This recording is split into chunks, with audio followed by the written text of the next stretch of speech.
Betting app promotion కేసులో ED విచారణ కొనసాగుతుంది. పలువురు సినీ నటులకు ఈడీ నోటీసులు జారీ చేసింది. ఉర్వశి రౌతేలాకు నోటీసులు పంపిన అధికారులు ఈ నెల 16న ఈడీ కార్యాలయంలో విచారణకు హాజరు కావాలని ఆదేశించింది. మరో నటి మిమీ చక్రవర్తికి ఈ నెల 15న విచారణకు రావాలని నోటీసులిచ్చారు.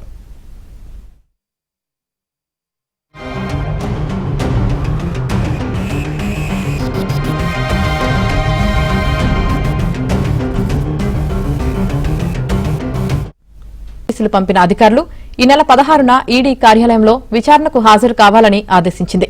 మరో నటి మిమీ చక్రవర్తికి ఈ నెల 15న విచారణకు రావాలని నోటీసులిచ్చారు.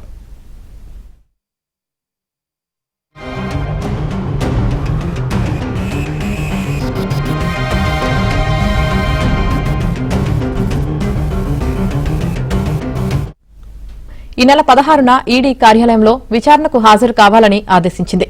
మరో నటి మిమీ చక్రవర్తికి ఈ నెల 15న విచారణకు రావాలని నోటీసులిచ్చారు.